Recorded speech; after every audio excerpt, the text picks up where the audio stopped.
My son wouldn't let me in his house and said my presence would make things uncomfortable. So I canceled his 139 automatic payments and watched his perfect life crumble before my eyes. For 6 years, I bankrolled my son's lavish lifestyle, while I scraped by like a man with nothing. That's when it hit me, everything I'd built up I could tear down. So I put a plan in motion to make my own son answer for what he'd done. Welcome to Alphadad Stories, where we sit with the real ones, the hard ones, the stories about fathers and families that don't always go the way anyone planned. If stories like this one find you somewhere deep, I'd be grateful if you'd subscribe and leave a like. It helps more people find their way here. And before we go any further, I'd love to know, is this your first time joining me, or have you been here a while? Drop it in the comments. Now, a quick note, some details in this story have been shaped for the purposes of storytelling, and any resemblance to specific real people or events is coincidental.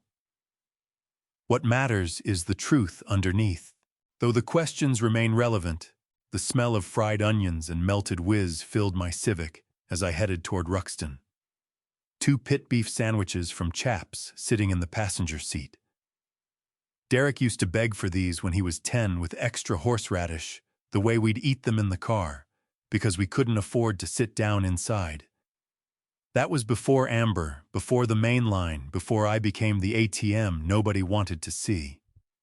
I took the exit and watched the neighborhoods shift Hampton to Roland Park, to Ruxton, where the landscaping budgets dwarf my pension and the cars out front cost more than 2 years of my salary at the post office. Derek's place sat at the end of a cul-de-sac, all stone and glass and money. I pulled up beside the Range Rover, $150 a month, Amber's necessity, and cut my engine. My oxidized Civic looked like something that should have been donated to charity back in 2014. I grabbed the bag and walked the stone pathway past the boxwoods I paid Ernesto to prune. The motion sensor light blinked on as I pressed the doorbell that played some classical tune, Amber Special, ordered from Vermont. The door opened 3 inches. Not halfway, not a foot, 3 inches, held in place by Amber's French manicured hand, her diamond tennis bracelet catching the porch light like a tiny chandelier. That bracelet cost more than my first car. Gerald. My name came out sounding like an apology she didn't mean. Tonight's really not ideal. I lifted the bag. Brought Derek's favorite, still hot. That's thoughtful, but Nora's already in bed and we really need to preserve our evening routine. Derek and I have been working on creating more intentional space. She said it like she was reading off one of those wellness blogs. She was always posting the ones where she wore $1,000 athleisure and pretended green juice tasted good. Through that 3-inch gap, I could see into the foyer I'd refinanced my house to build. The chandelier I'd paid to install, the hardwood floors I'd covered with my pension, and Derek standing 10 feet behind his wife like a shadow looking at everything except me. Derek. I called past Amber. You hungry? He shifted his weight, cleared his throat, adjusted a tie he wasn't wearing. Dad, maybe this weekend. We've got an early morning. Your father was just leaving. Amber cut in her voice, dripping with poisoned honey. Gerald, you need to understand Derek's at a very delicate point in his career. We can't have unexpected visits disrupting the household. Perhaps you could text before stopping by. Give us a chance to prepare. Prepare like I was a storm warning. A pop quiz. I looked past her and spotted the photograph on the wall blown up to poster size, professionally framed in something that probably cost a week's salary. Derek, Amber, and Nora at Disney World last summer. Every meal, every overpriced souvenir, every sweating character in a costume, I'd paid for all of it. The trip that cost more than my first year of college. The trip I wasn't invited on. In that photo, they looked like a magazine spread. Nora's smile genuine, She was 16, still believed in magic if you spent enough.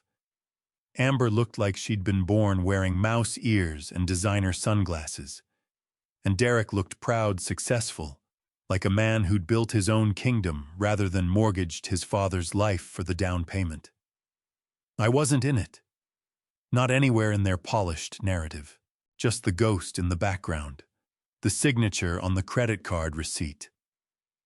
"Dad!" Derek's voice cracked. For 1 second I saw my son again, the kid who rode on my shoulders at the Mummers Parade, who told me I was his hero. Then Amber's hand touched his arm and he went quiet. "It's fine," I said, steadier than I felt. "I understand. You need your space." Amber smiled, relieved. "I knew you'd be reasonable. That's what makes you such a wonderful father-in-law." The door began to close. "Amber." I stopped her. "That word you used, uncomfortable. You said my being here makes people uncomfortable."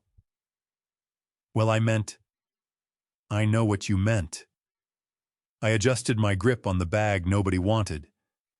"I just think maybe it's time everyone learned what uncomfortable really means."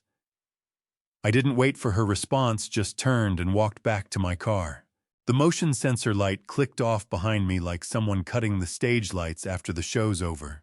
I sat in my Civic a long time, gripping the steering wheel until my knuckles went white, staring at that house, that monument, to everything I'd given and everything they'd taken.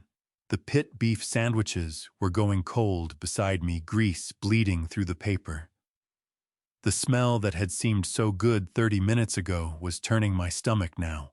6 years since Patrice died. 6 years since I'd stood at her grave and promised I'd look after our boy. I'd kept that promise, handed him everything she left me. Her life insurance, her inheritance, our future. Given him comfort and security and a life she would have been proud of. Except she wouldn't have been proud. She would have seen what I was too blind to see, that I wasn't helping our son. I was hollowing him out slowly. With every check I signed, every bill I covered, every piece of myself I handed over, like it cost me nothing. I started the engine and pulled out of that perfect cul-de-sac with its perfect houses and its perfect lies, driving back toward Hampton, where people still said hello to their neighbors and nobody needed an appointment to bring dinner. The whole way home I kept turning that word over in my mind.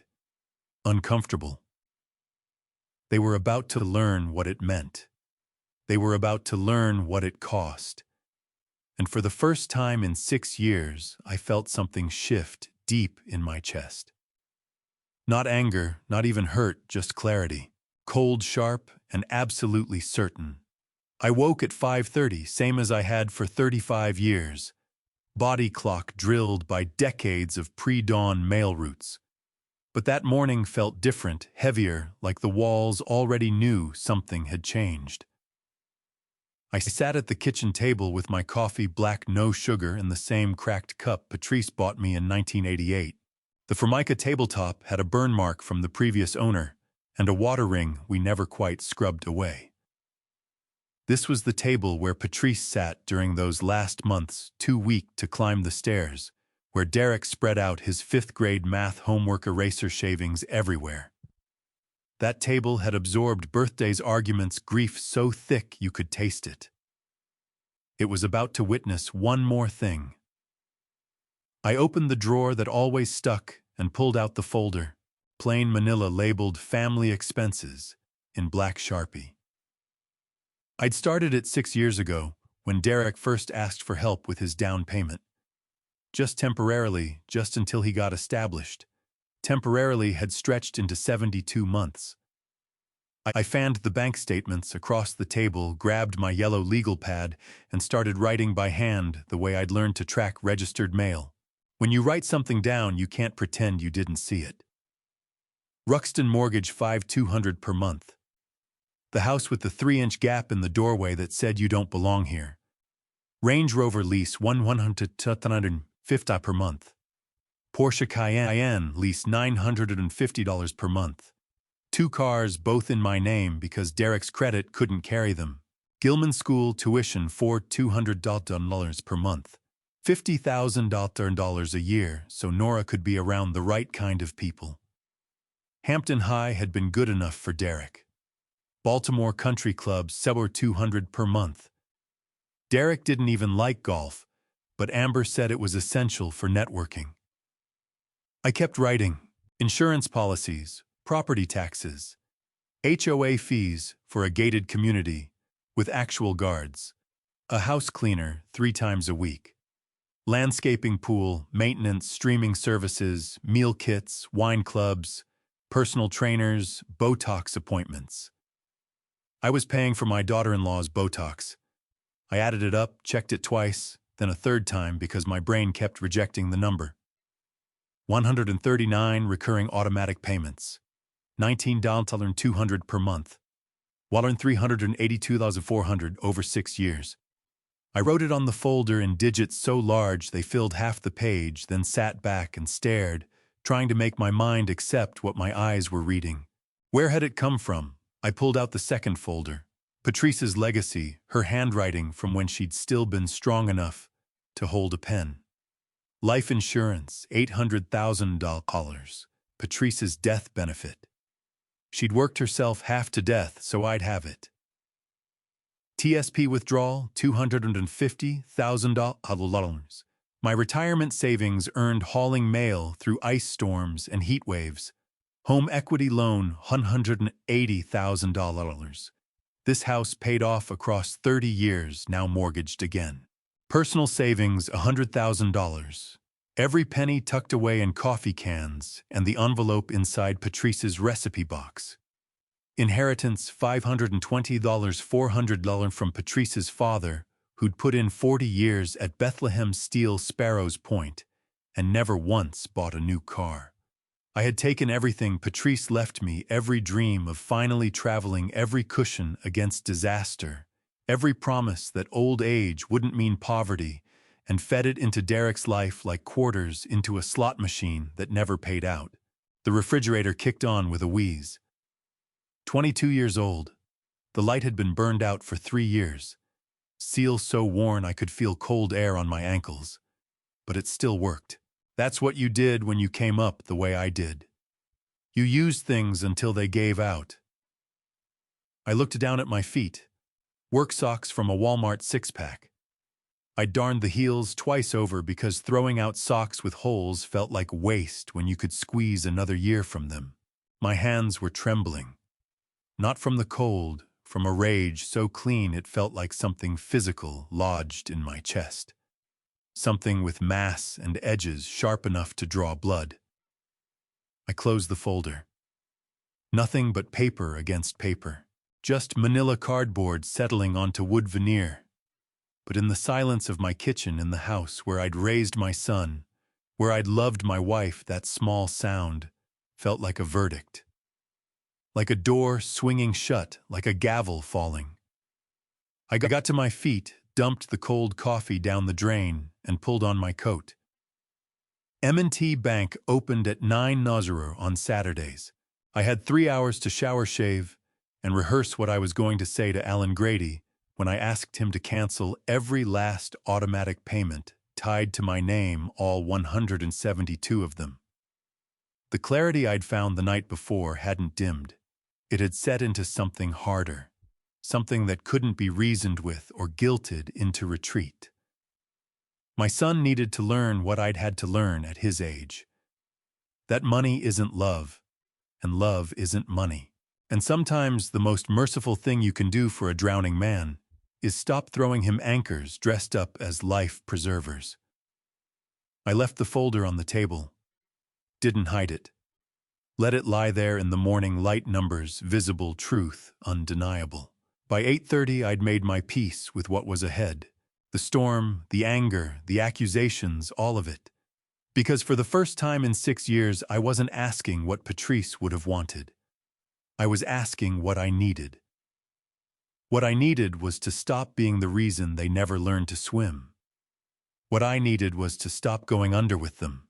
Alan Grady was turning his key in the front door when I swung into the M&T Bank parking lot. He glanced up, caught off guard to see anyone at 9 on a Saturday morning. "Gerald," he waved. "You're out early. Everything all right?" I crossed the lot with the folder under my arm. "Need to make some changes, Alan. Major ones." Something in my tone made him stop. We'd known each other 20 years. He'd handled Patrice's accounts, sent a card when she passed. He knew me as the quiet one who never stirred up trouble. He held the door. "Come on in."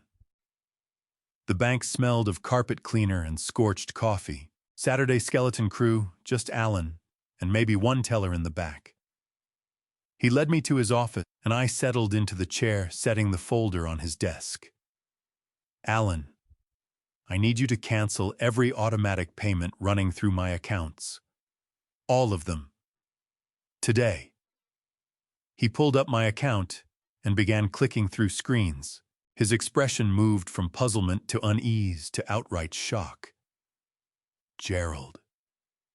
He peered over his reading glasses. "You've got 139 recurring payments going through here. Mortgage, car leases, insurance memberships." He kept scrolling. "This is funding an entire life." "My son's life," I said, "and his wife's. I want them all canceled. Everyone. Some of these are serious obligations. The mortgage alone runs $5,200 a month. If that bounces, I know. Car leases could get repossessed. I know.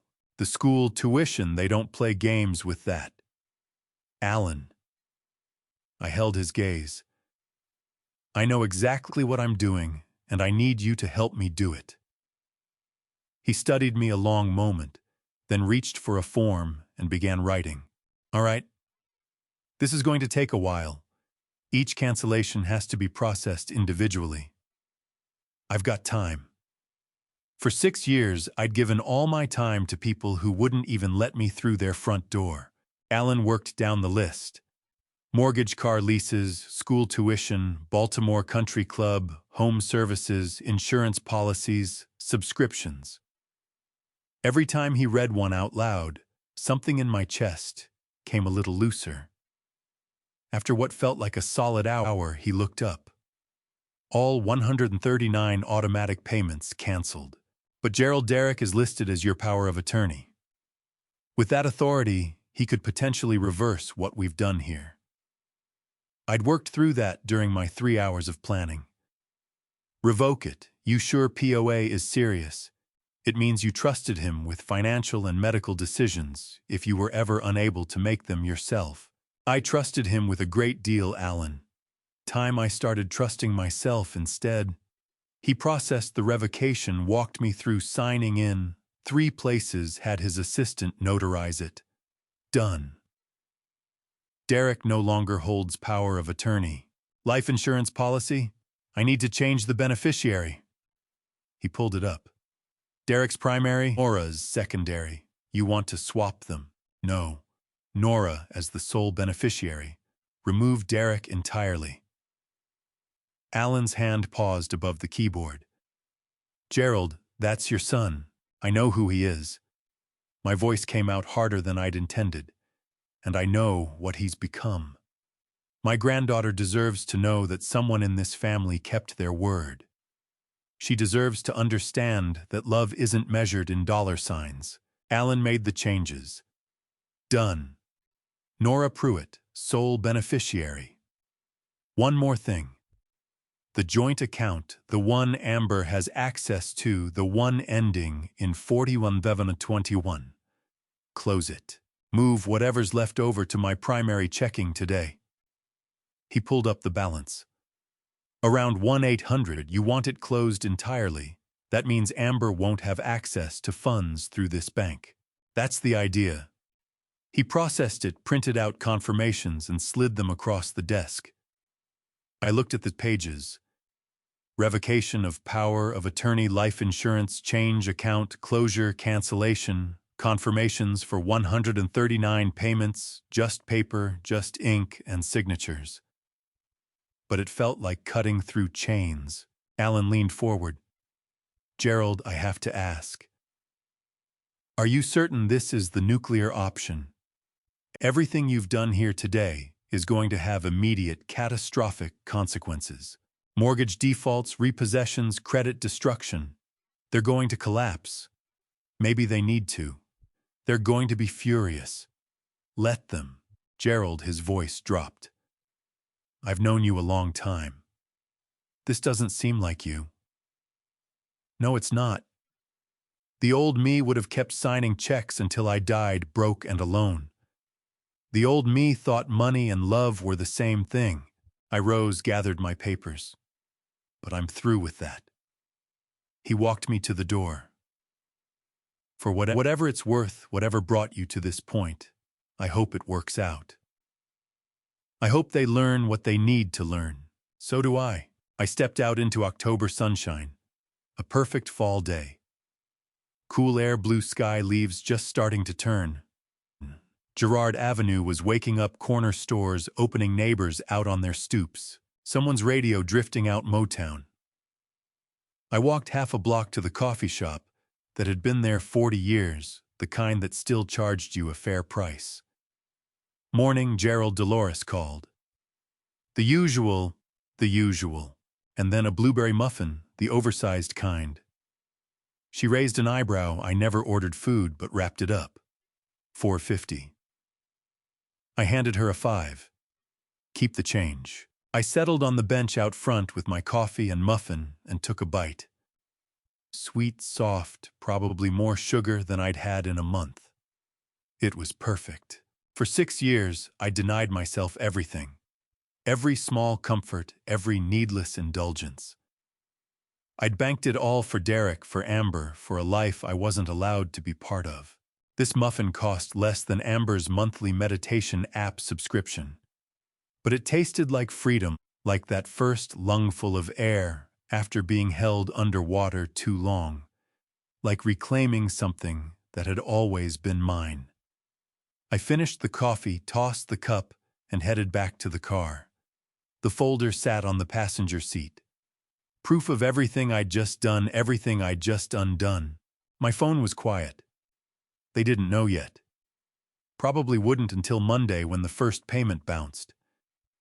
Maybe not until the school called about tuition, or the bank called about the mortgage, or the leasing company came for the cars.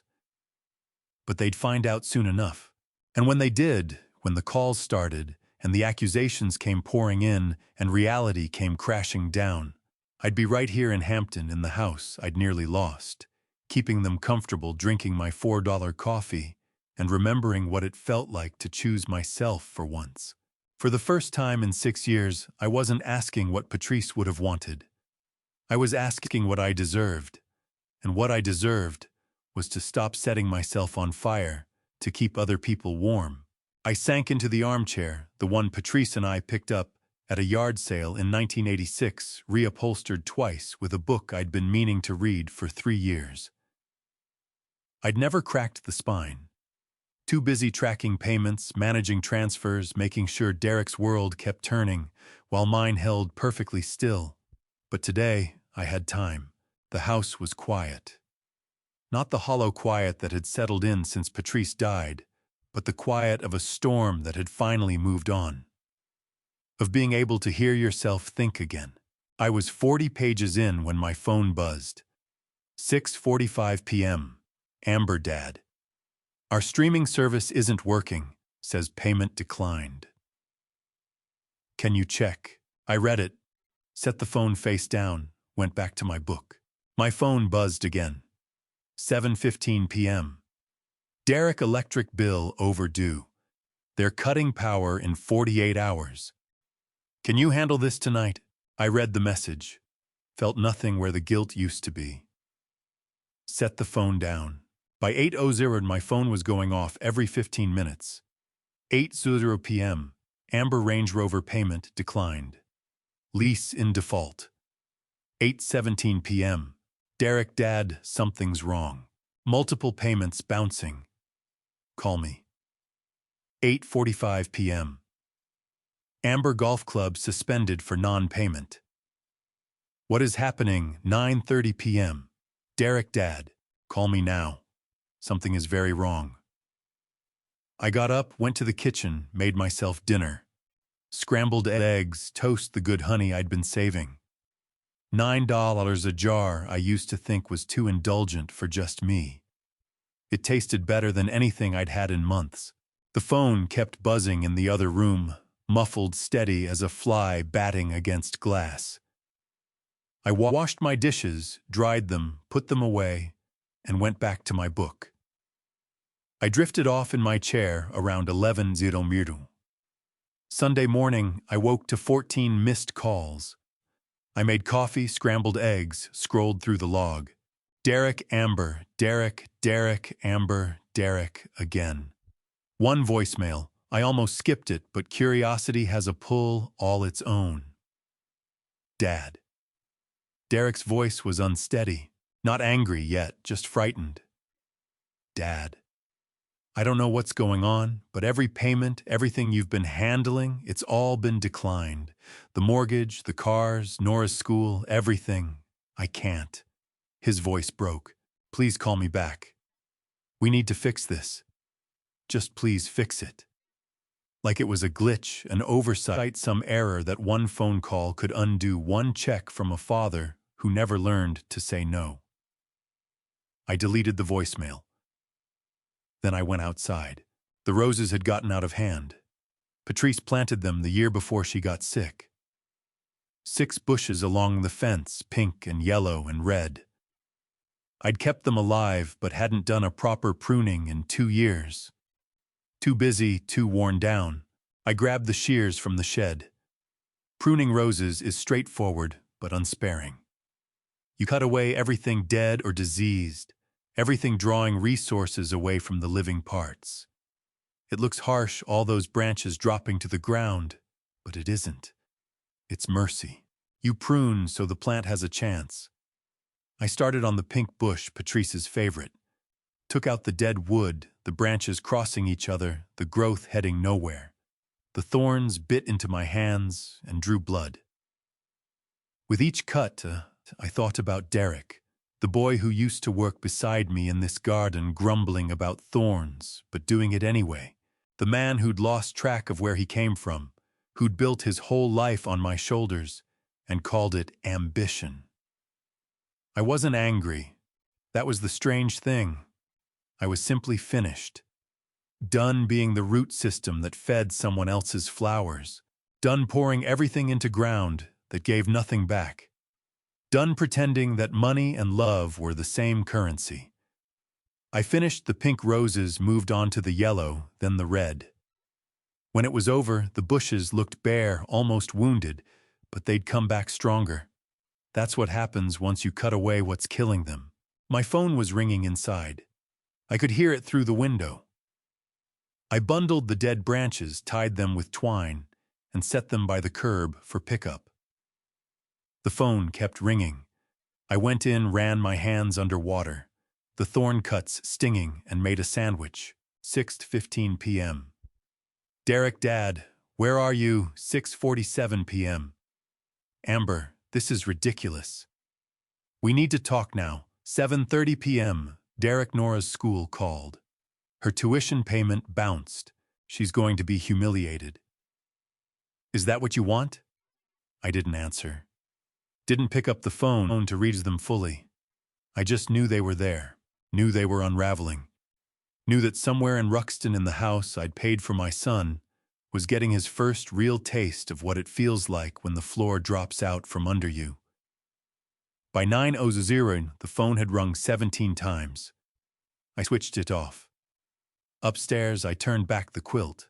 Patrice's mother had made it patchwork, cut from old dresses and shirts, stitched together with care and time. I climbed into bed, into sheets I'd washed myself in a house I'd paid for with my own labor. No guilt. No regret. No inner voice asking what Patrice would think because I already knew. She'd think I should have done this 5 years ago. She'd think I'd finally remembered who I was. I slept better that night than I had in 6 years. Deep and dreamless and whole. And when I woke Monday morning to 32 missed calls and a message from Derek saying he was coming over to settle this, I made breakfast, drank my coffee slow, and waited. Let him come. I wasn't hiding, wasn't running. I was just done chasing people who kept walking away. The thing about pulling a single thread is you don't fully grasp how much is tied to it until the whole fabric starts coming apart. I watched that happen to my son's life, one canceled service at a time. Day 3 after our confrontation, the entertainment subscriptions went dark. I didn't know this directly. Derek didn't call to report it, but I could see it plainly in my mind. Amber sinking into their leather couch, picking up the remote, finding every streaming service locked. Payment method declined over and over, and the small indignity of having to explain to Nora why they couldn't finish whatever show they'd been watching. I was in my kitchen making lunch tuna sandwich, same as I'd eaten for 30 years, when my phone buzzed. Derek's streaming accounts aren't working. Can you check if there's a billing issue? I read the message and sat with it a while. Watched the 3 dots appear and vanish as he typed something, deleted it, typed again. Derek, never mind. I set the phone face down and took a bite of my sandwich. Day 5, the landscaping company called Derek.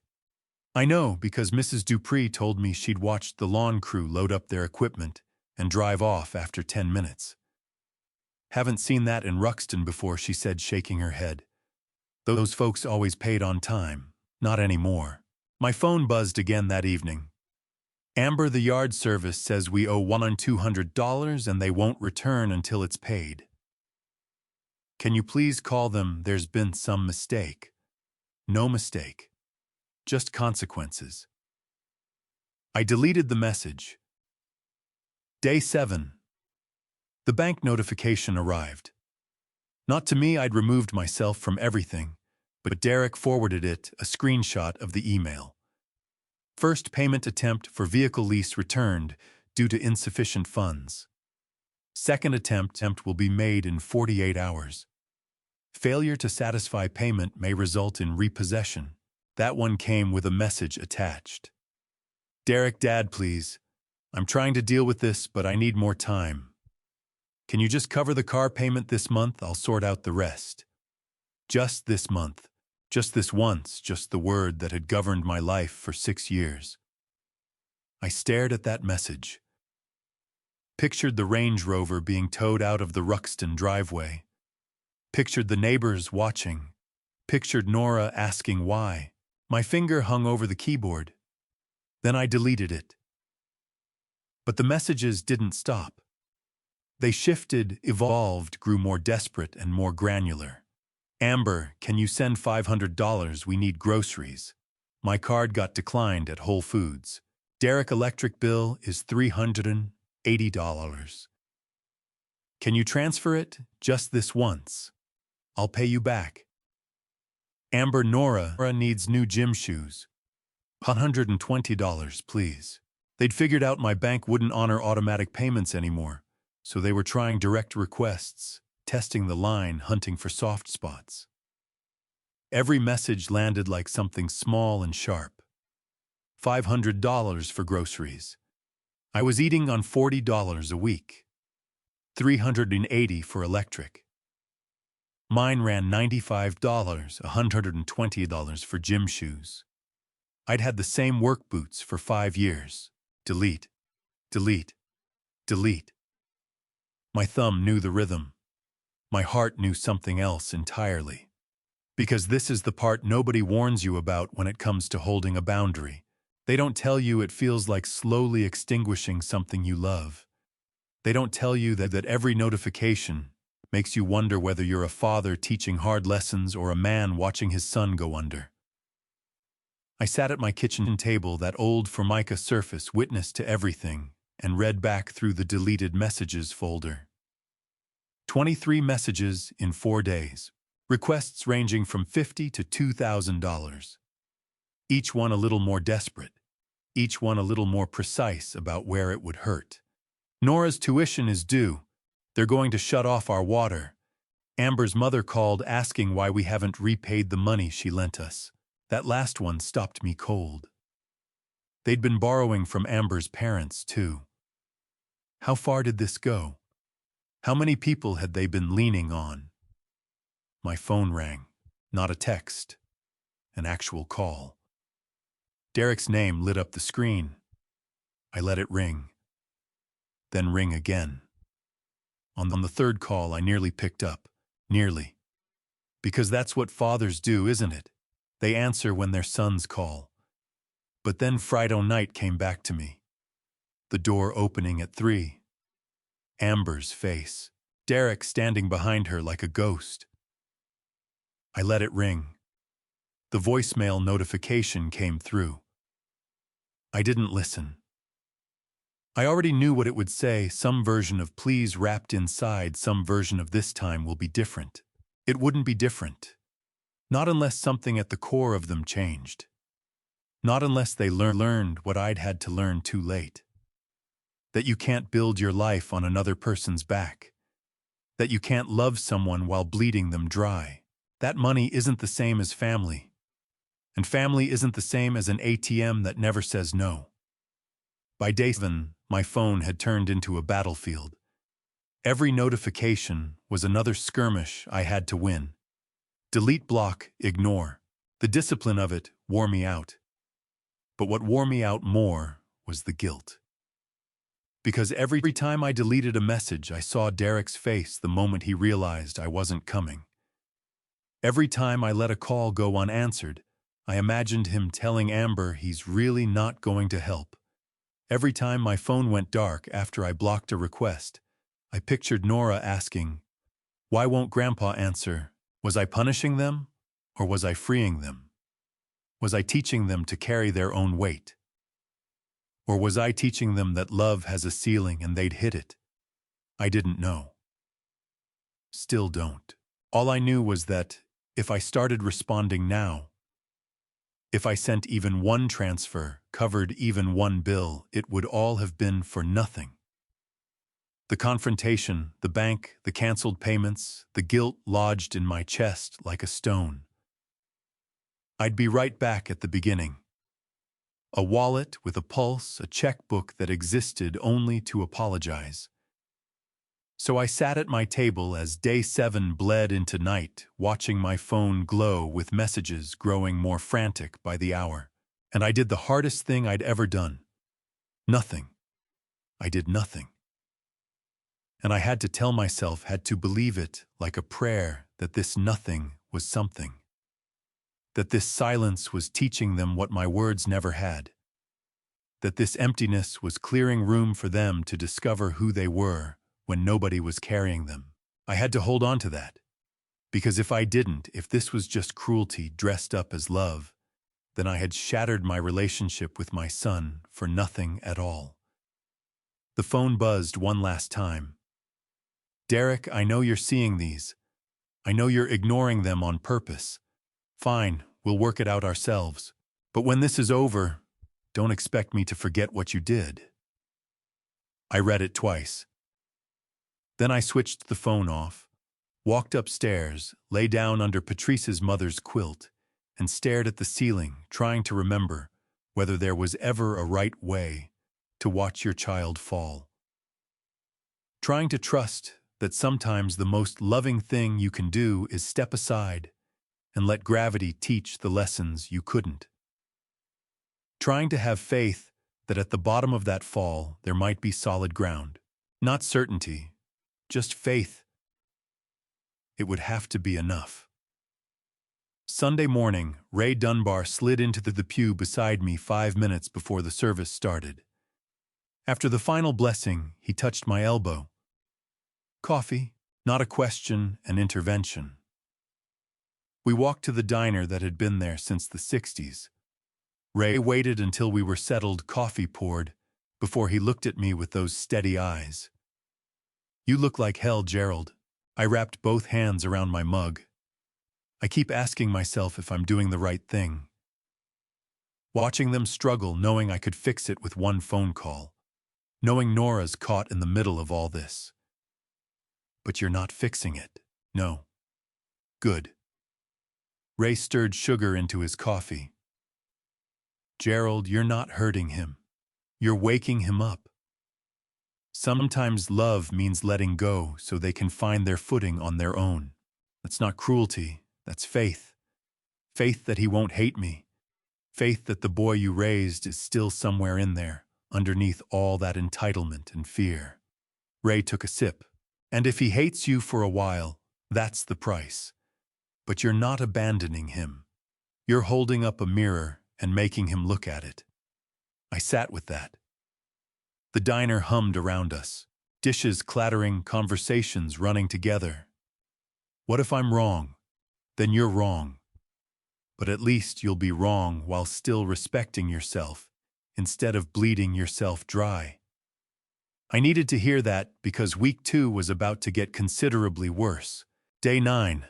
The tow truck came for the Range Rover.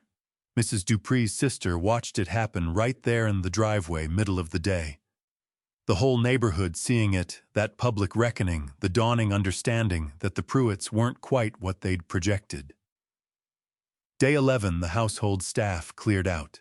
The cleaner who came 3 times a week, the pool service, the landscaping crew, all of them gone. You can't pay people in promises. Can't keep up appearances once the foundation crumbles. My phone started buzzing in a different key. Not requests, any more accusations. Derek Carr's been repossessed. Happy now Amber House is falling apart. Hope you're satisfied. Then came the weapon I'd been expecting. Derek, fine. Punish me. But what about Nora? School called. Tuition's overdue.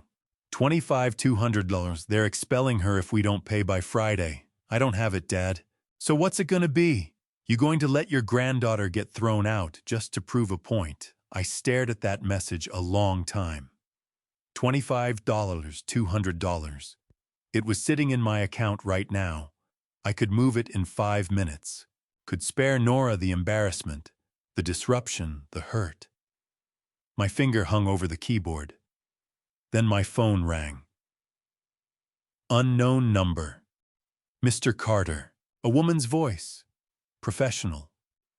Tired. This is Ms. Colton from Gilman School. I'm calling regarding Nora's account. My heart dropped.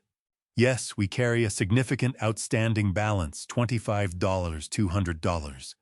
If the account isn't brought current by Friday, Nora will need to withdraw. I understand this is difficult, Mr. Carter. I'm reaching out to you because your son hasn't responded to our calls, and you're on record as having made previous payments. I wanted to contact you directly. I could hear everything Ray had said, could hear Patrice's voice, could hear my own words from that Monday. The world doesn't owe you anything, and neither do I. Ms. Colton, I said, steadier than I felt. You'll need to speak directly with Derek Carter about this. We've tried. He says he's working on it, but he's working on it. Mr. Carter, with all due respect, if the account isn't resolved, I understand. But I'm not the one who needs to resolve it. Silence long enough that I thought she'd disconnected. Are you saying you won't cover the tuition? I'm saying I no longer have authority over that account. Derek is Nora's father. He needs to handle this with you directly. More silence. Then I see. Well, thank you for your time, Mr. Carter. She hung up. I set the phone down. My hands were shaking, actually trembling, as though I'd done something physically demanding rather than simply said no. $25, $200. I had it right there. Could save Nora this very moment. But Ray's words came back. Sometimes love looks like letting go so they can stand on their own. If I stepped in now, if I swooped in to pull Nora out of this, what would I be showing Derek? That he could always hold his daughter out as leverage. That enough guilt would make me fold. That no didn't really mean no. My phone buzzed. Derek. I didn't read it. Just set it face down and crossed to the window. Nora would be all right. Public school wasn't a catastrophe.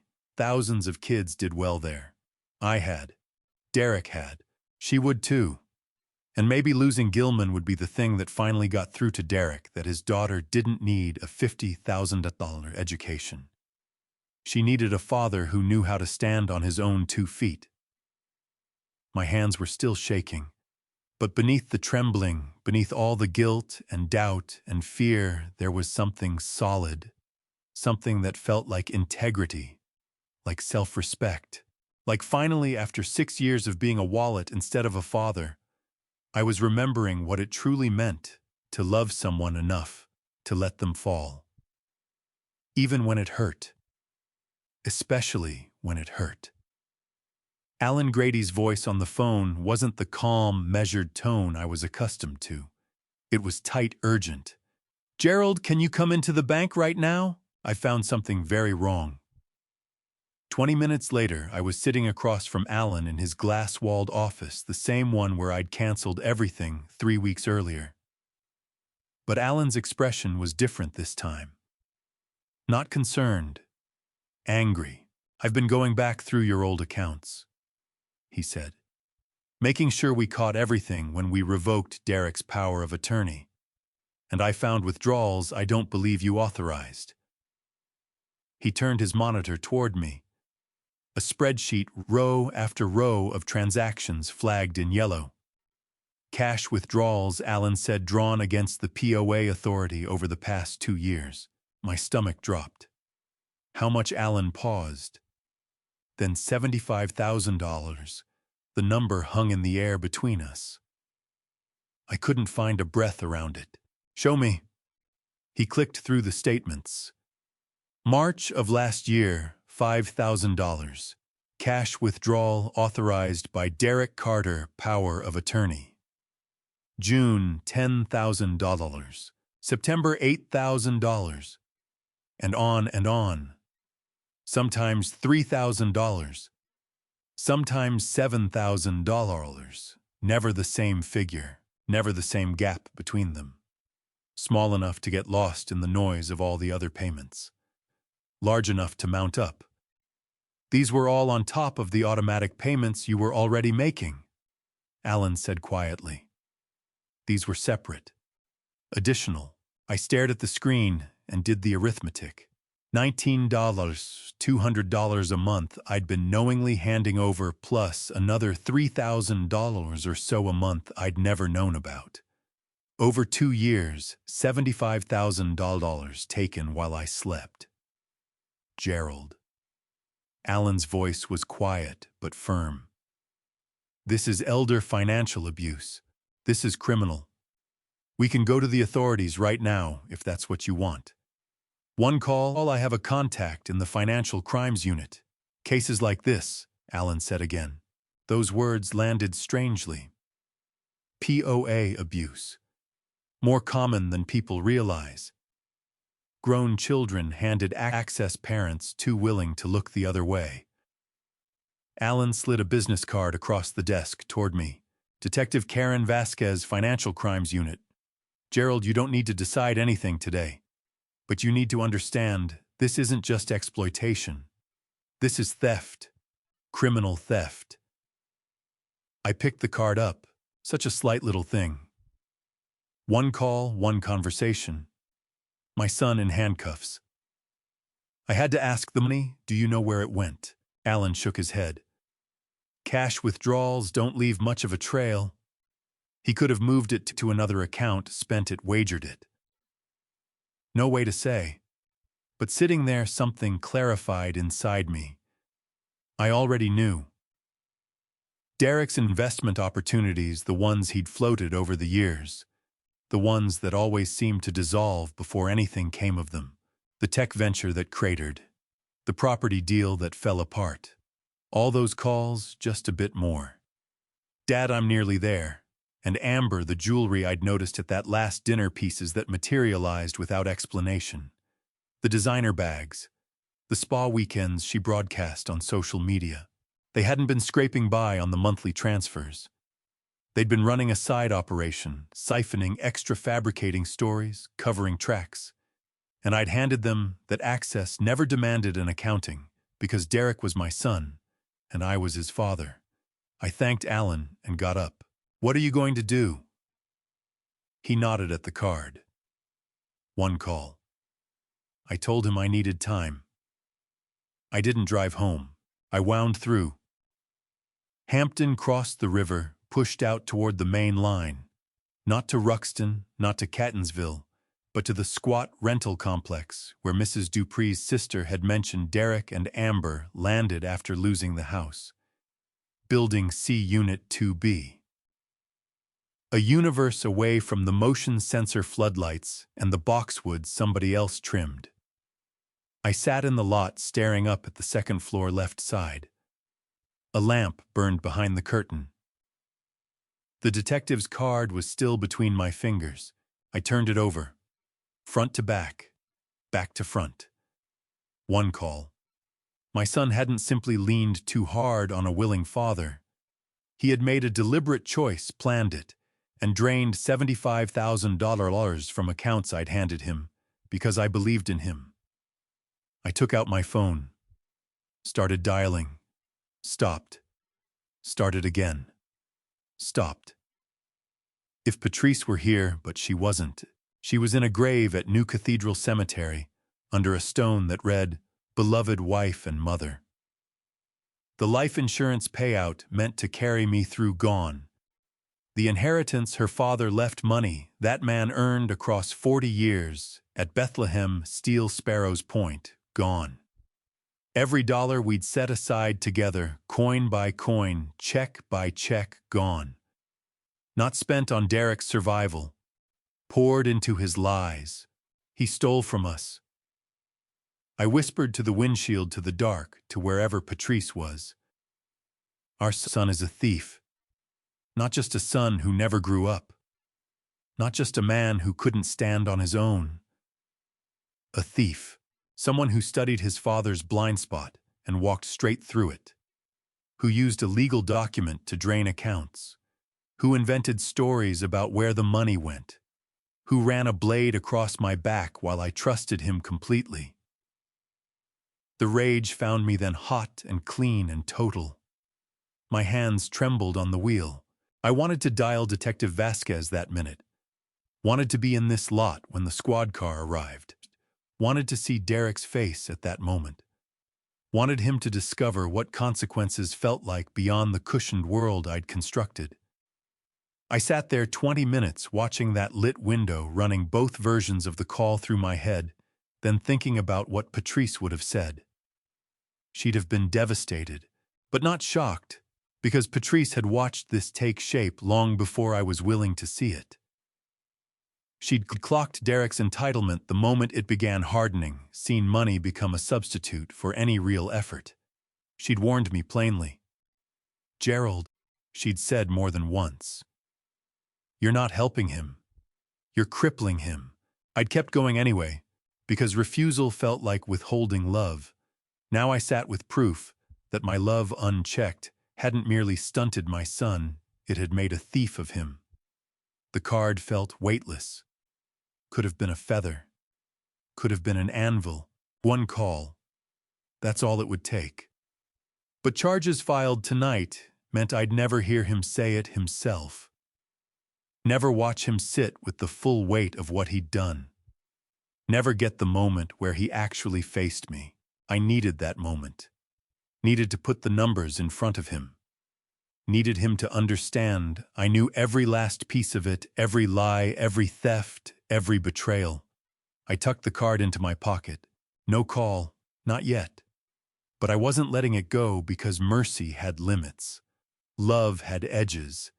And whatever came next, it had to start with him saying it out loud first. I climbed out, crossed the lot, went up the stairs, and along a hallway smelling of worn carpet and a neighbor's dinner. Unit 2B. A television murmured behind the door. Voices, Derek's, Amber's, casual and ordinary, as if nothing in the world had shifted beneath them. I knocked. Not the way I'd knocked on the Ruxton door 3 weeks back, carrying pit beef sandwiches and some residue of hope. Not that posture, that waiting to be welcomed. This time I knocked like a man who was owed an answer. Because I wasn't there to ask for anything. I was there to deliver the truth, and Derek was going to face it. The door opened.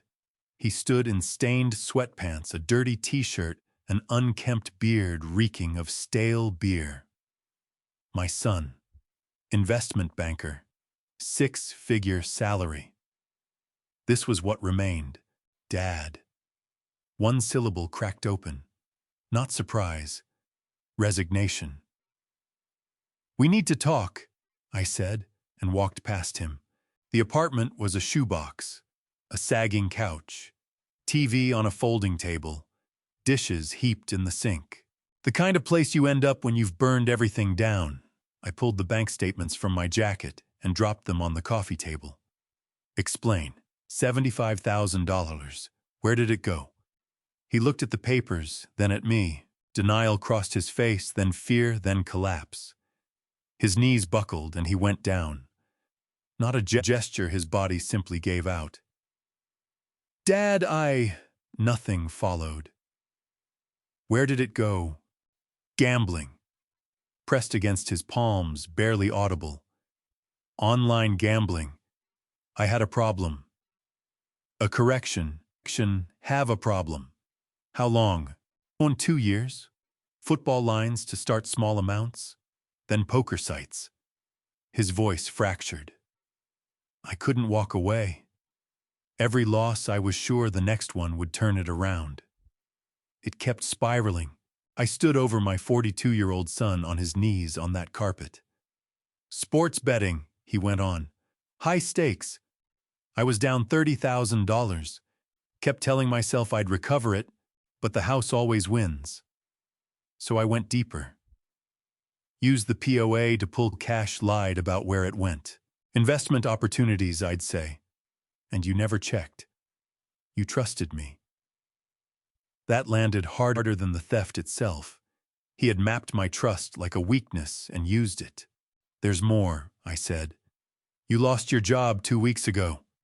His head came up fast. "How?" "Glenn Harfield called me. Said your performance had been slipping for months. Professional ethics violation. Missed deadlines, couldn't hold focus." I held up Detective Vasquez's card so he could see it. "And Amber," I continued. "She knew about the gambling, didn't she?" Dread moved through his eyes. 6 months ago. Went through my phone." Derek's voice shrank. "I thought she'd leave, but she said she'd stay quiet as long as I kept things coming. Jewelry, spa trips, appearances kept up." He looked up at me from the floor. "She said if I stopped, she'd take Nora. Full custody. Tell the courts about the gambling. Said I'd lose my daughter." Amber hadn't just been a beneficiary. She'd been holding my son over a barrel with my own money. "So you kept reaching into my accounts," I said. "Gambling debts on one side, your wife's silence on the other. I'm sorry," sobbing now openly. "Dad, I'm so sorry. I had no way out. Couldn't quit the gambling. Couldn't call Amber's bluff. Couldn't come to you after everything you'd given me, everything I'd already destroyed. I threw it away. Gambled it away. And I couldn't face you. Couldn't say I'm a failure. A thief." I stood there looking at him, and I saw more than one person. The boy who used to rake leaves beside me on fall weekends. The man at his mother's graveside swearing he'd make her proud. And a stranger who had spent 2 years stealing $75,000 from his father and lying about every dollar of it. I placed Detective Vasquez's card on the coffee table beside the bank statements. "Elder financial abuse," I said. "That's what they call it. A crime." What I'm about to share changed the ground I was standing on. Because up until that moment, I thought I understood the worst of it. I hadn't even come close. Before we get there, I want to ask you if you discovered that someone you loved and trusted had been quietly working against you. Would you confront them face to face, or would you go silent and gather every last piece of proof first? I could call Detective Vasquez right now. You'd be arrested, charged, convicted. Amber would take Nora. You'd lose everything. Derek stared at the card like it was a loaded weapon. Please, he whispered. Dad, please.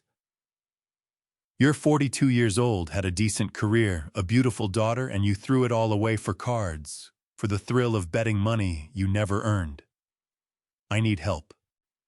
I know I need help, but I don't know how to get it without losing everything. You've already lost everything, I said. Your house, your cars, your job, your dignity gone. The only question left is whether you lose your daughter and me, too. Are you going to call? I held the card out. Derek watched the way a man watches a judge reach for the gavel.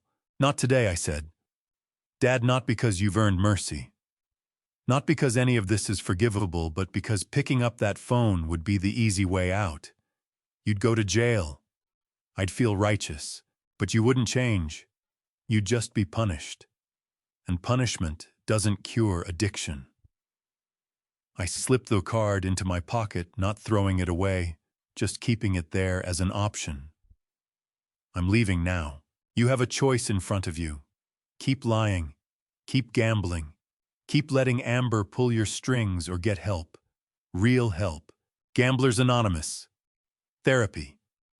Whatever it actually takes to become a man your daughter can look up to.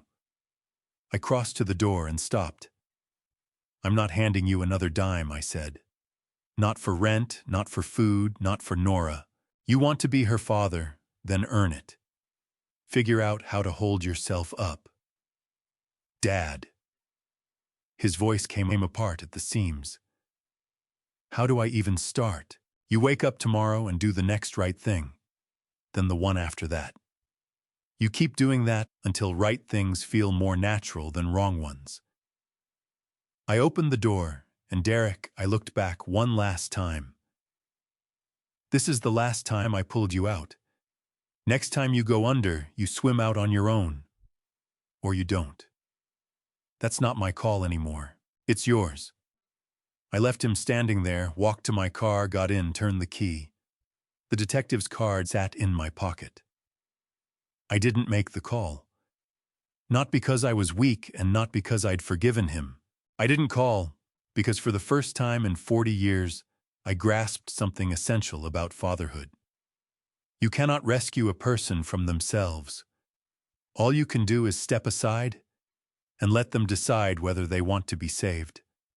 Sometimes the most loving thing you can offer someone is the chance to fall all the way to the bottom, so they have to choose between staying down and climbing back up.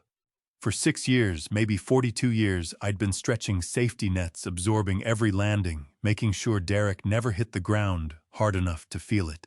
All I'd managed to teach him was that falling didn't cost anything, that consequences weren't real, that Dad would always be there to catch him.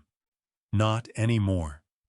If he wanted to claw his way out of this pit of addiction and theft and deception, he'd have to do it himself. I'd be there when he reached the top, if he reached the top. But I wouldn't be down there with him. Wouldn't drop him a rope. Wouldn't make the climb any easier, because the only way he'd ever learn to stand was if no one else was holding him steady. I drove home, made dinner, went to bed, and for the first time since all this began, I didn't feel guilty. I felt like a father. They say trouble comes in threes. Same week I uncovered the embezzlement. Same week I watched my son confess to stealing $75,000. Everything else came down on top of it. Wednesday afternoon, Glenn Harfield called Gerald. I wanted you to hear it from me. Derek's termination was week 1, right after whatever went down between the two of you. My stomach dropped. I hadn't known it went back that far. His performance had been slipping for months. Missed deadlines, complaints from clients. The thing that finally did it was using company systems to access gambling sites during work hours. Glenn exhaled. His future in finance is essentially finished. Word travels in this industry. No firm will bring him on. A banker who couldn't manage his own money. Some people have to hit rock bottom before they're willing to change, Glenn said. I thanked him, hung up, stood staring at my kitchen wall. Rock bottom. I'd assumed that cutting off his money was rock bottom. Apparently we hadn't arrived there yet. Thursday evening someone hammered on my door. Amber, but not the version I was used to. No designer clothes. Jeans, plain shirt. She looked smaller, stripped of all those expensive layers, and angrier than I'd ever seen her. "This is on you," she said, shouldering past me. "All of it. You tore our lives apart. I stopped enabling theft. Enabling you built that life for us. Then you ripped it away like we were yours to control." She waved her hand around my living room. "Judging us from your moral high ground in this dump." The word landed like a slap. This dump. The house Patrice and I had poured our lives into. "Get out," I said quietly. "Gladly. I'm leaving. Going back to my parents in California because I didn't marry a broke, unemployed gambler living in a one-bedroom apartment."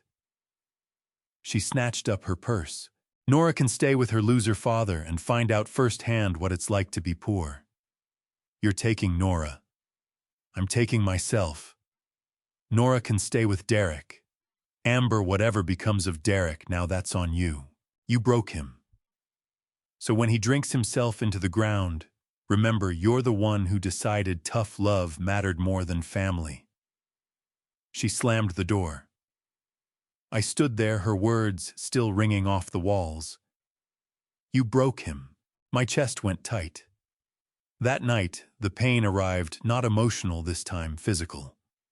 A pressure behind my sternum like a fist squeezing. My left arm ached, tingled, went numb. Heart attack. I called 911, described my symptoms, gave my address, and sat down because standing was no longer possible. The ambulance was fast. Sirens, lights, neighbors out on the sidewalk watching. Inside, a young EMT strapped on a cuff hooked me to monitors. "You're having a cardiac event, sir. Try to stay calm." Calm. While my son was drinking himself to ruin, while my daughter-in-law had just told me I'd destroyed everything, while my granddaughter was trapped inside a war zone I'd apparently created. Was Amber right? Had I been too hard? The monitor beeped. The siren screamed. Should I have just kept writing the checks, kept the peace? The ambulance doors swung open. Bright lights. Hospital voices. Everything went blurry. I woke up in a hospital bed. Machines beeping. IV in my arm. Ray Dunbar in the chair beside me holding my hand. "You scared the hell out of me," Ray said. "What time is it?" "Midnight." "You've been here 6 hours. Stress-induced cardiac event. Not a full heart attack, but close. They're keeping you overnight. Derek is not your problem right now. Gerald's stress is killing you." Literally.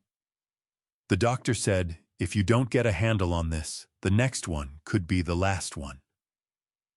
I shut my eyes. "I don't know what else to do," Amber said. "I don't care what Amber said. She's been draining you for years." Ray squeezed my hand. "You gave Derek the chance to be a man, to stand up and face what he'd done. That's everything a father can do. But he has to reach out and take it. You can't take it for him. What if he doesn't? What if he just falls? Then he falls. And you'll be there when if he's ready to climb back up. But you can't go down there with him. You'll both drown." Ray stayed until I fell asleep or close to it. At 2:00 in the morning, I was still awake. Hospital rooms don't allow for sleep. Too many beeps, too much light, too many thoughts spinning in circles. My phone lit up. A text. "Nora, Grandpa. I'm so scared." Mom packed her bags and left. "Dad's been drinking and won't talk to me. Can I please come live with you? I don't know what else to do." My hands were shaking. I typed slowly. "Me, yes, sweetheart. I'll have Uncle Ray pick you up tomorrow morning. Pack whatever you need. You're coming home to Grandpa. I love you. Three dots appeared, disappeared, came back. Nora, thank you. I love you too. I'll be ready. I set the phone down, stared up at the ceiling, and felt something shift inside my chest that had nothing to do with cardiac events. For 3 weeks, I'd been cutting things away, pruning, removing everything dead and rotten from my life, watching relationships burn, watching my son collapse, watching my own body start to give out, and I'd kept asking myself whether I was doing the right thing, whether tough love was just cruelty dressed up with a better name, whether boundaries were just another word for abandonment. But lying in that hospital bed, reading Nora's text, I finally understood. I hadn't been tearing Derek's family apart. I'd been clearing away the rubble so something real might grow in its place. Derek's marriage had been built on lies and money and blackmail. His career had been built on somebody else's funding. His whole life had been a house of cards I'd been propping up, too frightened to let go, because I believed the fall would finish him. But the fall wasn't what was killing him. The not falling was. And in all that destruction, in all that burning and cutting and falling away, there was Nora, 16 years old, blameless, caught in a war she hadn't started, asking her grandfather if she could come home. Not to the mansion, not to the private school and the Range Rovers. Home. To the row house in Hampton with the cracked whatever it was and the 22-year-old fridge. To safety, to stability, to someone who loved her for exactly who she was. That made it worth it. All of it. Every hard line I'd drawn, every payment I'd canceled, every night spent drowning in guilt and second-guessing. Because Nora was the seedling pushing through the ash, and if I had to let everything else burn to give her room to grow, then that was what I'd do. I shut my eyes and finally slept. Tomorrow Ray would go get her, bring her back to this home that was paid for and plain and real, and we'd begin again. The two of us, grandfather and granddaughter, building something that didn't require my bank balance to hold it upright. Just love. Ray's Civic rolled up a little after 3rd and Saturday afternoon.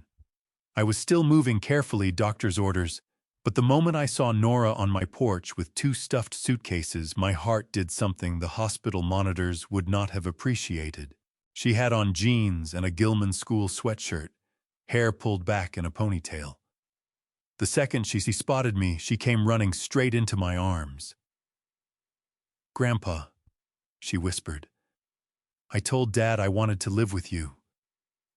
He said okay, said he's not in a place to take care of me right now, that you're the only person he trusts." Something gave way inside my chest. "You're home now," I told her. "You're safe." Ray hauled the suitcases up, gave Nora a gentle pat on the shoulder. "Call if you need anything, kiddo." And Gerald Doctor said rest. He means it. I will. Ray left with a wave, and then it was just us. Me and my granddaughter standing in front of the house where Derek grew up. "Come on," I said. "Let me show you your room." Nora had been here before, brief stops during those years when I was bankrolling their life, quick hugs before Amber honked from the driveway. But she'd never truly seen it, never settled into it. Now, moving through the rooms with her suitcases, I watched her take everything in with fresh eyes. The worn couch Patrice and I bought secondhand in 1991. The TV from 2009. The coffee table with water ring stains and a crack from the day Derek rolled into it practicing skateboard tricks inside the house. The faded carpet. Not grand, but clean. Paid off. And hers now. "It's quieter than I remembered," Nora said. "No dishwasher running. No music bleeding from 3 different rooms. Just us. I like it. It feels safe. That's because it is." I led her upstairs. 3 bedrooms, 1 bathroom, my room, a guest room I'd turned into storage. And at the end of the hall, I pushed open a door.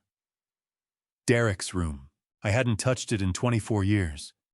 The twin bed with the green comforter Patrice bought when Derek was 12. The desk where he'd ground through his homework, where I'd sat beside him for fifth-grade math and watched him labor over college essays. The bookshelf lined with Hardy Boys novels and old textbooks, and on top of the dresser layered in dust baseball trophies. 5 of them. Derek had played from ages 8 to 13. Most were participation awards, but one read, Most Improved Player, 1994. His high school diploma hung on the wall. Derek Michael Pruitt Hampton High School Class of 1999. 24 years ago. Nora moved through the room, slowly touching things with care. She picked up the smallest trophy and wiped the dust off with her sleeve. Dad played baseball. He did. Was pretty good at it. Loved being part of a team. I sat down on the bed, suddenly spent. Your dad had a lot of good in him, Nora. He still does. He just got lost. She turned to me, eyes wet. Can I really stay here? This is your home now, for as long as you need it. Even though it's my fault you and Dad fought if I hadn't needed private school, stop. I took both her hands. None of this is your fault. You didn't make your father steal. You didn't make your mother walk out. You're the only innocent person in this whole mess. But you didn't need private school either. Your parents wanted it. Big difference. I held her hands a moment longer. Public school will be fine. Your dad went to Hampton High. So did I. We turned out all right. She smiled, small but genuine. All right is pretty good. All right is excellent. We spent the next hour unpacking. Nora's clothes went into the dresser that used to hold Derek's. Her books onto the shelf, her makeup bag on the bathroom counter we'd be sharing. Small talk filled the gaps. Not that drawer, this one for socks. Perfect. That one's better for shirts. What time do you eat breakfast? Around 7, too early. I catch the bus at 8:15. I'll drive you at least the first few weeks. You don't have to. I want to. She loosened slowly, letting herself believe this was actually happening. We talked about house rules. Be safe. Let me know where you are. Do your homework. About dinner she loved. Spaghetti, couldn't stand Brussels sprouts. About laundry on Sundays. About the piano downstairs that still worked if she ever wanted to learn. These conversations mattered. Not the mortgages overdue or the tuition check bounced. Just what do you like for breakfast? Scrambled eggs and toast, the good honey I'd been saving. $9 a jar. Not too much butter, now I knew. By the time we finished, the sun was going down. Golden light poured through the window and softened everything it touched. Nora sat on the bed and let her eyes drift around the room, across the trophies, the diploma, her clothes folded in the drawers. Thank you, Grandpa, she said quietly, for not giving up on us. I didn't give up on you, sweetheart. Never could have. She nodded, then reached into the bottom of the suitcase we'd just emptied. Her arm disappeared into the corner of it. When her hand came back out, she was holding something bundled in an old t-shirt. She peeled the fabric away, layer by layer. A piggy bank. Ceramic pink, the kind you can't get into without smashing it. A small chip on one ear, larger than I'd expected. Heavier too, the kind of weight that builds up over years of allowance. Nora cradled it in her lap, with both hands wrapped around it protectively. Her thumb moved across the chipped ear. Can I show you this? Grandpa, she asked. Her voice was soft, almost shy, like she was letting me in on something private. I settled beside her. Of course, sweetheart, I said, and waited. Nora sat on the edge of the bed, with the piggy bank resting between us on the faded quilt. Can I show you now, Grandpa? She asked, barely above a whisper. I nodded. Of course, sweetheart. She lifted it above her head and brought it down hard against the wooden floor. The crack rang out sharp and clean. Shards of ceramic flew across the hardwood and coins scattered everywhere. Quarters, dimes, nickels spinning under the bed, rolling into the corners. Dollar bills drifted out soft and crumpled from years squeezed through that narrow slot. But it wasn't the money that stopped me cold. It was the folded piece of paper. Nora picked it up carefully, pressing the creases flat before she passed it to me. Her hands were trembling, and I could already see tears gathering. It was lined notebook paper, 3 holes punched along the side. At the top, in Nora's neat handwriting, beach trip with Grandpa.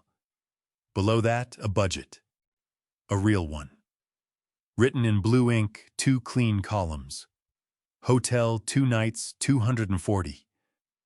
Train tickets round trip, $86. Boardwalk games, $50. Ice cream lots, $40.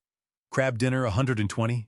Souvenirs, $60. Emergency fund, $100. Miscellaneous, $434. At the bottom, underlined 3 times, total budget, $130. And beside it, in red pen that looked newer than everything else saved so far, $847.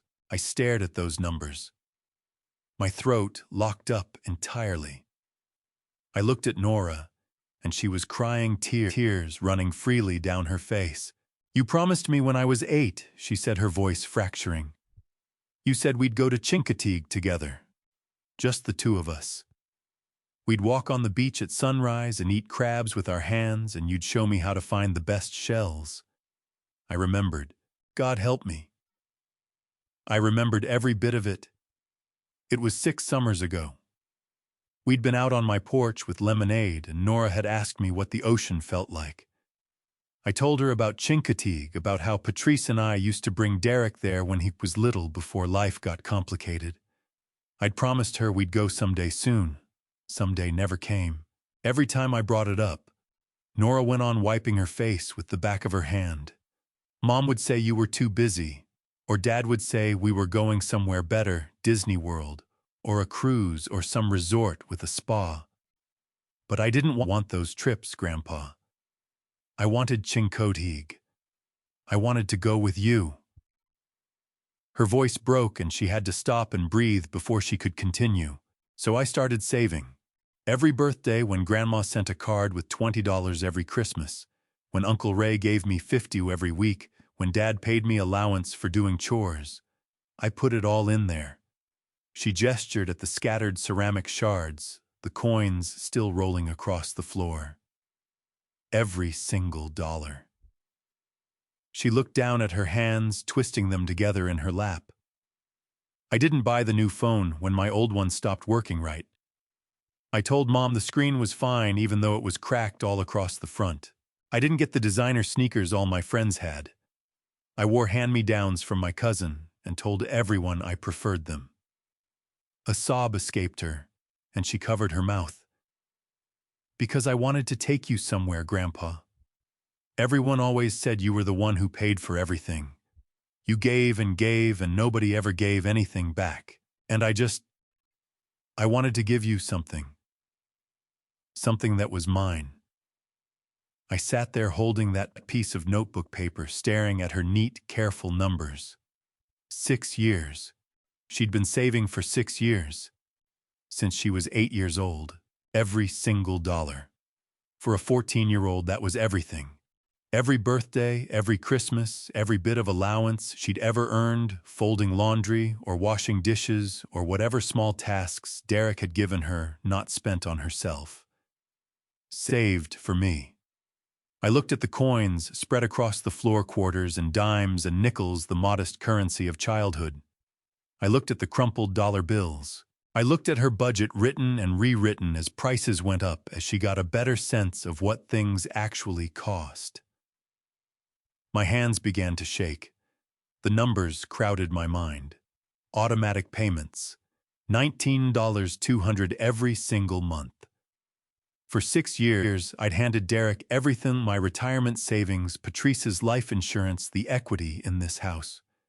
I'd burned through over $1 million keeping him comfortable, and he'd stolen $75,000 on top of it.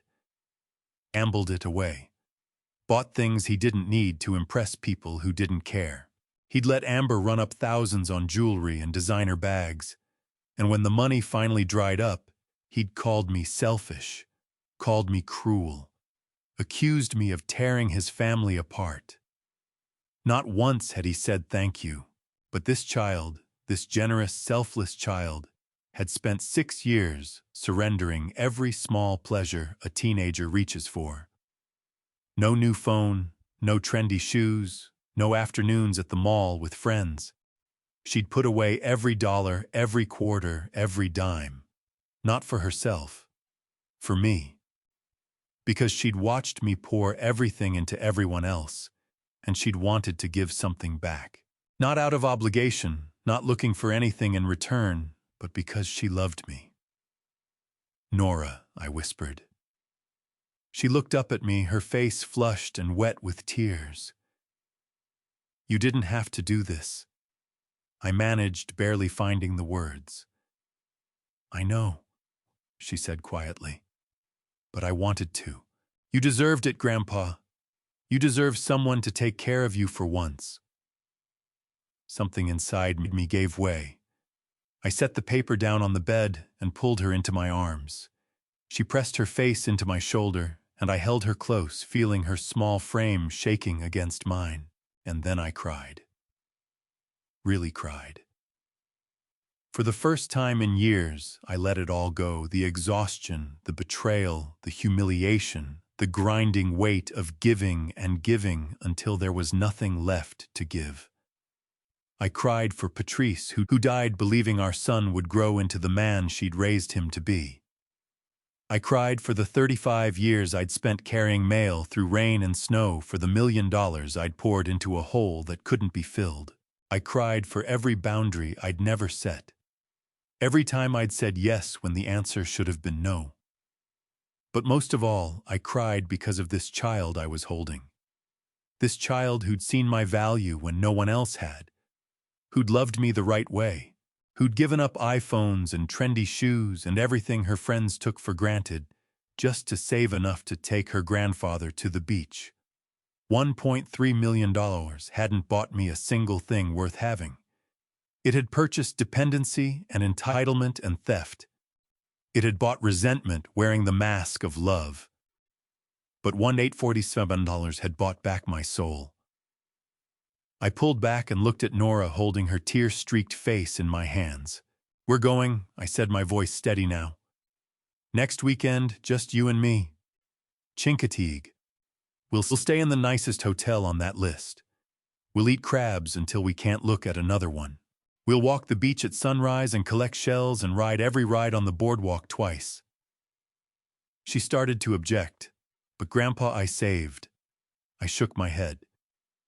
"Your money is going into a real savings account. For college or your first car or whatever it is you're dreaming about down the road. But this trip, this one's on me. Because you've already given me everything that matters." She threw her arms around my neck and held on. I looked down at the broken ceramic scattered across the floor, the coins, the crumpled bills, 6 years of sacrifice reduced to pieces. Everyone else had loved my wallet. But Nora had loved me, and that made all the difference. Healing doesn't announce itself with fanfare. It arrives quietly on a Saturday morning when your granddaughter burns pancakes, and you eat them like they're something fine. I sat at my kitchen table watching Nora scrape blackened batter off the griddle tongue stuck out in the concentration. The smoke alarm had gone off twice. She turned and gave me an apologetic grin, flour smeared across her cheek. "They're perfect," I said, cutting into the charred disc on my plate. And somehow they were, because she'd made them, because she was here. Because for the first time in 6 years, my kitchen felt like a home again. The new normal arrived in small moments like that one. Monday through Friday, I drove the Civic to Mervo High School. No more Gilman uniforms.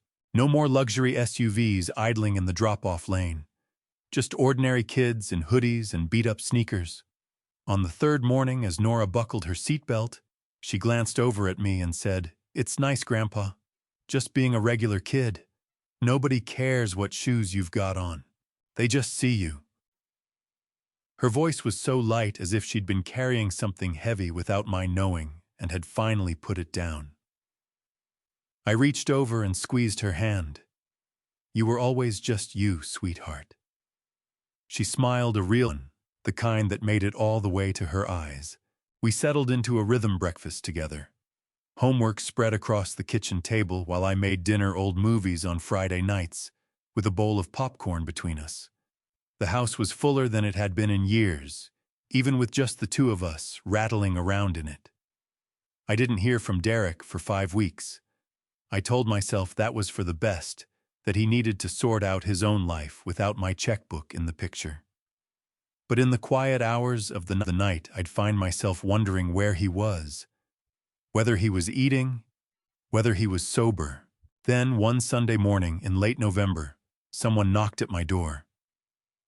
Derek stood on the porch, looking different, thinner, his face gaunt in a way that added years, but his eyes were clearer. His clothes were clean.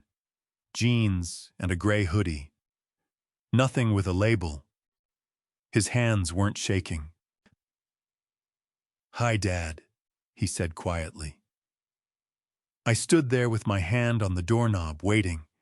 He reached into his pocket and pulled out something small. A plastic chip, 30 days printed on it in gold letters. He held it out like an offering. "Shifters Anonymous," he said. "I've been going every day, 30 days clean, no bets, no casinos, nothing." I took the chip from him. It was warm from his pocket, light, almost weightless, but I understood what it represented. 30 days of choosing not to gamble. 30 days of sitting in church basements and saying out loud what he'd done. 30 days of crawling forward. "I'm working at Target." He went on, his voice measured but quiet. "Stocking shelves. $16 an hour. It's not much, but it's honest." I looked up at him. "I sold the Porsche. Got $18,000? I wired it to your account last week. I know it doesn't come close to what I took, but it's a start. I'm going to pay back every dollar, Dad, even if it takes the rest of my life." Part of me wanted to pull him inside to forgive everything right there on the spot. But another part, the part that had been burned too many times, held back. "Come in," I said at last. He paused as if he wasn't sure he'd heard me right. Then he stepped through the door. We sat in the living room. I made coffee, black for both of us. The silence between us was heavy but not unkind. The silence of two people who don't know where to begin. "How's Nora?" he asked. "She's good at a birthday party right now." He nodded, his jaw tightening. "Does she hate me?" I looked at him and saw what was underneath that question. Not fear of losing money or standing. Fear of losing his daughter's love. "No," I said. "She doesn't hate you. She's confused. She's hurting. But she doesn't hate you." He looked down and blinked hard. "I want to see her," he said, his voice fraying at the edges. "Not to bring her back home. I know I haven't earned that. But just to sit with her. To tell her I'm sorry. To show her I'm trying." I set my coffee down. "You can see her here with me in the room. She's not ready for more than that, and neither am I. But if you keep showing up, really showing up, we'll find a way through it." Relief moved across his face like light through a window. "Thank you. Thank you, Dad." "Don't thank me," I said. "Thank yourself if you keep going. That chip." I nodded toward it, sitting on the table. "That's just the first one. You've got a lot more to earn, I know," he said. "I will. I promise." I wanted to believe him. God, I wanted to. When he got up to leave an hour later, I walked him out to the porch. He turned back, and for just a moment, I saw the boy he used to be. The kid who'd helped me rake leaves on a fall Saturday. The teenager who'd called home from college just to hear a familiar voice. "I'm taking the bus," he said, nodding toward the street.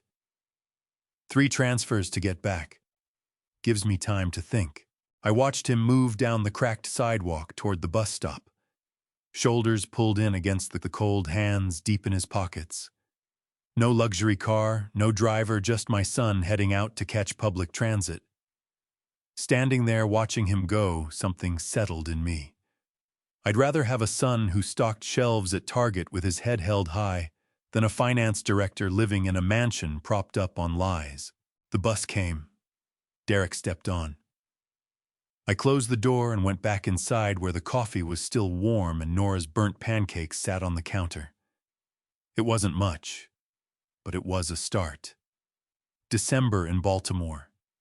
Eagles playoff talk roasted chestnuts at Cross Street Market, and the first Christmas in years I didn't have to underwrite someone else's idea of perfection. I stood at the entrance of Cross Street Market with Nora at my side, both of us bundled into winter coats that had seen better days. She carried a small notepad with our shopping list written out in careful handwriting. At the bottom, circled twice budget $200. "Ready?" I asked. She grinned up at me. "Let's do this, Grandpa." We worked our way through the crowded aisles, past bakers and fishmongers, past tourists with their cameras, and locals debating pit beef spots. The air smelled of cinnamon and grilled onions, and something that felt like possibility. Nora led with her list. A small turkey from the butcher, $45. Fresh rolls from one of the stands, $8. Green beans, potatoes, cranberry sauce. We tracked every dollar, laughing when we had to swap the fancy stuffing mix for the store brand to stay on budget. At the decoration stall, Nora lifted a string of lights with a few dead bulbs. "These are marked down," she said, holding them up. "Half price because they're not perfect." I looked at those lights, mismatched, imperfect, reduced, because somebody decided they weren't good enough. "They're perfect for us," I said. She beamed. By the time we were done, we'd spent $197. We hauled our bags to the car, and Nora did a little victory dance in the parking lot. We did it, and we still have $3 left for hot chocolate. Driving home, she looked over at me. "This is better than the fancy Christmases, isn't it?" I glanced at her. "What do you mean, the ones at the big house with the caterers and the photographer Mom would hire to get shots for her social media? Everything had to look flawless. The tree had to be designer. The gifts had to be expensive. But nobody was actually happy." She looked down at her hands. "This feels real." I reached over and squeezed her shoulder. "It is real, sweetheart. This is what Christmas is supposed to feel like." In the week leading up to Christmas, Derek came by 3 times. Each visit, he looked a little more grounded, a little more present. He'd bring his GA meeting schedule to show me, or he'd tell me about his shift supervisor at Target, who was walking him through inventory management. On his 3rd visit, I asked him to stay for dinner. We sat around my kitchen table, the same worn table where I'd once tallied up everything I'd given him, where I'd finally seen how much I'd lost. Tonight, it felt different. Derek helped Nora with her math homework while I put together a pot of spaghetti. Simple, normal. As we ate, Derek set his fork down. "Dad, there's something I need to say." I waited. The reason I went quiet for so long after everything blew up, it wasn't only shame. Amber was blackmailing me. Nora's eyes went wide. Derek's jaw tightened. "She knew about the money I'd taken from you. Said if I didn't keep giving her what she wanted, she'd go to the police herself. Make sure I lost custody of Nora. Make sure I ended up in prison." His voice cracked. I was terrified, so I kept my head down, stayed silent, and tried to get clean and strong enough to fight back. And now I asked. "Now we're getting divorced." She surrendered custody of Nora in exchange for a one-time payment of $5,000. Money I don't have, so I'm paying it off in installments. He looked at me across the table. "I didn't come to ask you for it, and I'm not going to. This is my problem. I'll handle it. I studied him. There was no angle in his eyes, no working of an angle, just exhaustion and something that looked like real resolve. Good, I said. He nodded, the tension in his face releasing. Christmas Eve came in cold and clear. Ray Dunbar showed up around 5 carrying a pie his sister had made. Nora's friend Becca from school arrived with her mom, who dropped her off with a plate of cookies. And Derek came on the bus at 6 carrying a worn paper shopping bag. 5 of us wedged around my table in a kitchen built for 2. The turkey came out a little dry. The mashed potatoes were lumpy. The half-price string of lights blinked unevenly across the doorway. It was the best Christmas I'd had in years. After dinner, as we cleared the dishes, Derek reached into his shopping bag. I didn't have much to give this year, he said, looking at Nora. But I wanted to give you something. He handed her a book. Old, the cover worn and creased, where the red fern grows. This was mine, he said quietly, when I was your age. Grandma Patrice read it to me when I was in the hospital with pneumonia. I loved it so much, I read it 10 more times on my own. Nora turned it over in her hands, running her fingers slowly along the worn spine. You're giving me your favorite book? Yeah, Derek said. Because you deserve to know I wasn't always what I became. I used to be a kid who loved stories, who believed in things. I want you to have that part of me. The part that was still good. Nora threw her arms around him, and I watched Derek close his eyes, holding her tight. Then he turned to me. He pulled an envelope from his jacket pocket, plain white sealed. This is for you, Dad. I opened it. Inside was a check for $300. In the memo line, he'd written first payment.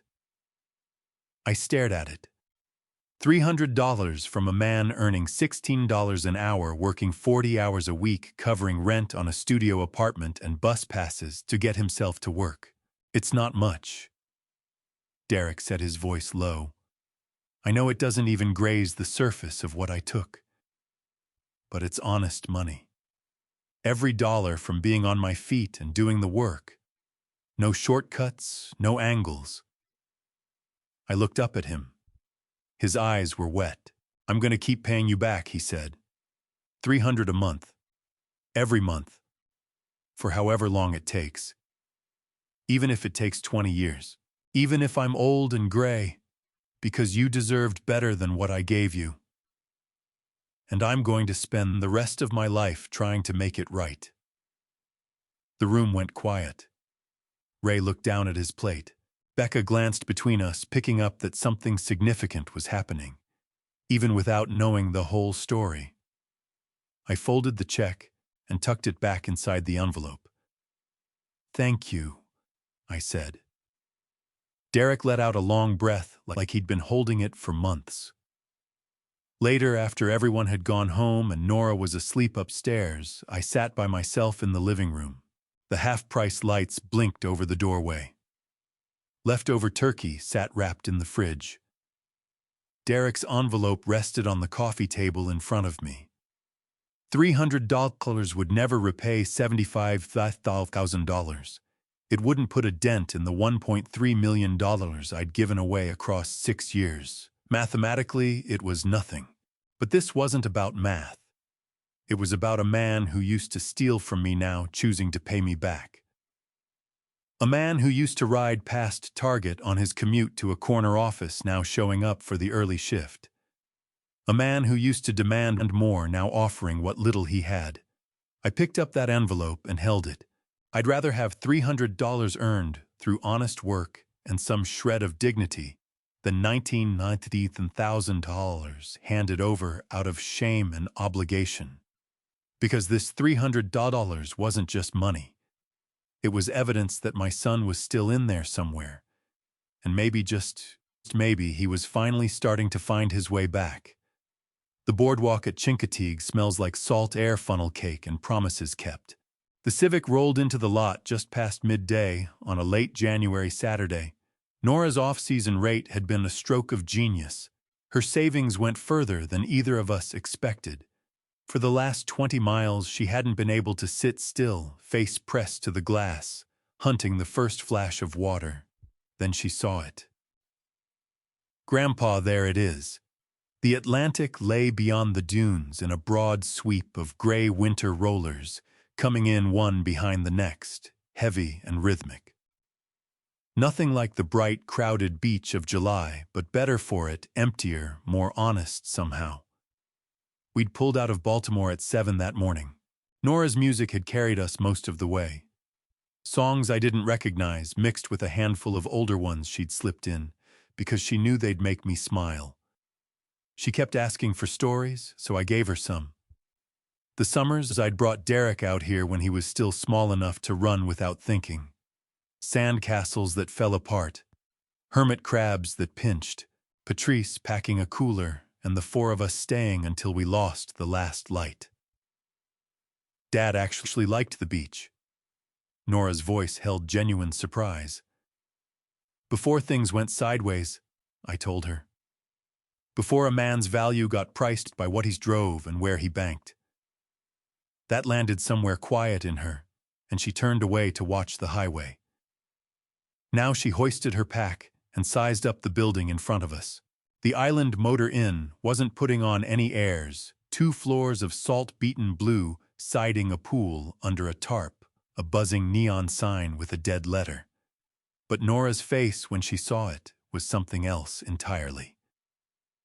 $89 a night, she breathed, hugging her folded budget sheet. Right on target. Inside, 2 double beds in floral covers, TV chained to the dresser, a window that looked onto the asphalt. Still, when she drew back the curtain, you could squeeze a ribbon of ocean out of the gap between the buildings opposite. "It's perfect," she said, tossing her bag toward the window-side bed. We layered up and headed for the boardwalk. Chincoteague in January meant shuttered storefronts and a beach that belonged mostly to dog walkers. But the ocean cared nothing about the season, massive, unaltered, and Nora took off toward it the moment the sand started beneath her feet. I trailed her at my own pace, hands deep in my pockets, watching her plant herself at the surf line and go still. Wind drove her hair straight back. She was a slight figure against all that gray, open water, but there was nothing frightened in her posture. She looked like she'd been let out. "Grandpa," she called. "Come see." I walked down and stood beside her. She pointed small shells, sea glass, tumbled smooth, thin white foam running over the toes of our shoes. "You're going to teach me how to find the good shells, right? That's the plan." An hour we worked the shoreline together, how to tell a whole shell from a broken one, how the tide lines give themselves away, how the undertow announces itself if you pay attention. Old knowledge handed from my father to me, passed on to Derek, in another life now half forgotten by him. By 4:00 every pocket Nora had was packed, and neither of us could ignore how hungry we'd gotten. A few blocks back from the boardwalk stood a little seafood counter, the kind of honest place where the menu's chalked above the register and you eat off paper. Nora went with the crab cake sandwich. I matched her order. We claimed a picnic table outside, still in our coats, pulling food apart with our fingers under a loose wheel of seagulls. "This is exactly what I had in my head," Nora said, working Old Bay off her chin. "All those months of saving, I kept picturing something exactly like this, just the two of us. No white tablecloths, no wrong fork to pick up. Just this." Looking at her across that rough table, this 14-year-old who'd quietly set aside 6 years' worth of small pleasures so I could have one good weekend, something caught in my throat. "You did good, kiddo." After we ate, we drifted along the boardwalk, while the sun went flat and orange. Nearly every arcade was dark, but one small place held on skee-ball lanes, a few claw machines humming in the corner. Nora locked onto a crane game stacked with plush toys. I'm going to win that crab, she said, no question in it, pointing to a fat orange stuffed crab jammed into the back corner. Those things are rigged, I said. You know how this goes. She just grinned. Don't care. I want it. I peeled off a $5 bill. Go on then.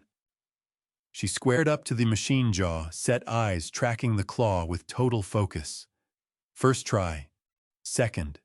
Third, fourth, fifth, all misses or near grabs that dropped short. On the sixth, the claw snagged a leg, lifted the crab a good foot, then let go 2 inches above the chute. So close, it hurt. One more, Nora said flatly. On the 7th try, the claw bit down solid, carried it across, and sent it tumbling right down the slot. She hollered loud enough that the kid running the counter looked up from his phone with a grin. She reached in, pulled out the crab, and raised it overhead. I'm naming her Pearl. Pearl the crab. Okay. And she's sitting on my bed until I'm old, and she falls apart.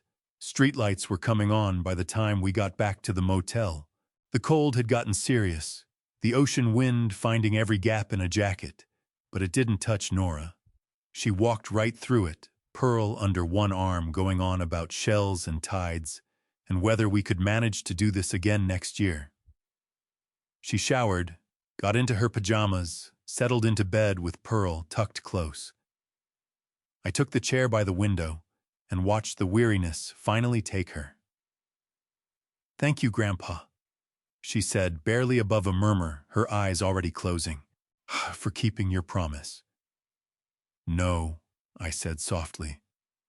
Thank you for showing me what a promise means. She was out within minutes, breathing slow and even. I let myself out onto the narrow balcony, dark ocean invisible, except for the white lines of breaking waves. A scatter of distant ship lights on the horizon. The air was raw enough to ache in my chest, and I didn't move away from it. 6 years. $19.200 a month thrown at the idea that I could purchase contentment for people who had no framework for recognizing it. Retirement gutted, savings gone. Whatever was left of my dignity spent. And here was the arithmetic that kept surfacing: an $89 room crab cakes, on a paper plate a stuffed animal clawed out of a rigged machine. That sum mattered more than the whole pile I'd burned through, because behind it was a kept promise. The expression on Nora's face when Pearl dropped into that chute. No mansion produces that. No car, no label. My father understood this 40 years ago and tried to pass it along. I needed most of a lifetime to receive it. A man's real wealth isn't anything a bank can hold. It's whether his word is any good. For $200, I'd just confirmed mine. Sunday's dawn came up over the bay in layers of pink bleeding into gold. I got down to the beach ahead of Nora, 2 buckets a ball of string chicken necks from the bait shop. She materialized at my elbow not long after, jacket zipped to her chin, already wide awake. People actually catch crabs this way. This is how it's been done since before you were born, I said. String bait and time, that's all. I walked her through tying the neck onto the line, feeding it down into the shallow water, and then doing the hardest part. Patience is the whole game, I told her. A crab won't be hurried. The water lapped at our feet in the gray morning cold. 5 minutes. 10. Her weight started shifting. How long are we talking here? However long it takes. Nothing worth having comes on your schedule. Then, Grandpa, I think something's pulling. Steady, bring it up nice and slow. A blue crab rose with the line claws thrown out sideways, completely unbothered by its situation. Nora shrieked when I swept it into the bucket. I got one, Grandpa, I got one. We caught 2 more that morning, but none of them were keeping size, so back they went. Nora wasn't disappointed, not even a little. She'd hauled a live crab out of the bay with her own 2 hands, and that was the whole point. Later, as we combed the shore for a last round of shells, she went quiet in a way that meant something was coming. "Grandpa." Her voice was careful. Do you think you'll actually forgive Dad someday? Not just say it, really get there." I let the waves answer, first one, then another, then another. "I'm working on it," I said. "And he's working on earning it. For right now, that has to be enough. He seems different this time. Something in his eyes." "I see it too," I said. "And that's the thing to hold on to, not the man he was, but the one he's in the middle of becoming." She slipped her hand into mine and we turned back toward the motel. Noon checkout. Nora carried Pearl under one arm, her pack clinking with shells on her shoulder. She was asleep somewhere outside Atlantic City, that small smile still on her face. I drove us through southern New Jersey and back into Baltimore. Hampton looked exactly as I'd left it. Row houses shouldering each other close, a few neighbors on their steps braving the January air. Home. I got the front door unlocked and almost missed it, a box sitting on the porch. Plain brown cardboard. No markings, no label. Inside sat a picture frame wrapped in sheets of newspaper. The Christmas Eve photograph. All six of us gathered around my kitchen table, Ray with his arm slung over my shoulder. Becca mid-laugh, Derek and Nora side by side, me at the head, with my hand on those half-price lights. Evidence that the night had actually happened. Folded inside the frame was a note. Derek's handwriting unsteady but readable. "Dad, 90 days sober. 90 days no gambling. I registered for a business ethics class at community college. Night classes twice a week. I'm working toward getting custody of Nora back. Not now. I'm not ready. But someday, I want to be the kind of father you were. The kind of man Mom believed I could be. I hope one day you'll be proud of me again. Love, Derek." 90 days. 3 months of making different choices. 3 months of stocking shelves and sitting in meeting rooms and taking notes in night school. It wasn't enough to wipe out $75,000. Nothing could undo 6 years of what had happened. But a beginning is still a beginning. I set the frame on the mantel next to Patrice's photo. "I hope I'm handling this right," I said to her face in the picture. "But he's trying." Nora came padding downstairs, Pearl tucked under her arm. "Whose picture is that?" "Ours," I said. "Your dad dropped it by?" She looked at it a long moment. "We look happy." "We were," I said. "We are. 10 months moved through the house like that. Small things, steady ground underfoot. One Tuesday in November, I found myself at my kitchen table in the morning, Nora's backpack, hanging by the door, the Chincoteague photo held to the fridge by a magnet, those half-price Christmas lights, still strung above, because Nora had asked for them year-round. My bank balance stood at $64,000. Not much measured against what I'd once had, over $1 million, but I felt a kind of wealth I hadn't known in years. The day's mail brought the usual bills flyers and a plain envelope in Derek's hand. The 8th payment, a check for $300 memo line payment. 8 months, 8 checks, $2,400 towards $75,000. Nothing on paper, everything in meaning. I tore the check down the middle, then again, and dropped the pieces in the trash. The debt was done. Derek had been paying me back in a currency that held actual value, showing up every Sunday sober, taking Nora to the park, absorbing ethics from a community college textbook, loading shelves at Target with his chin level. That was worth more than $75,000, more than the $1.3 million I'd poured out over 6 years. He was becoming someone Patrice would have known. That afternoon, Nora came through the door carrying college brochures. "Towson University has a solid social work program," she said. "I keep thinking maybe I could help families like ours, the ones that get turned around."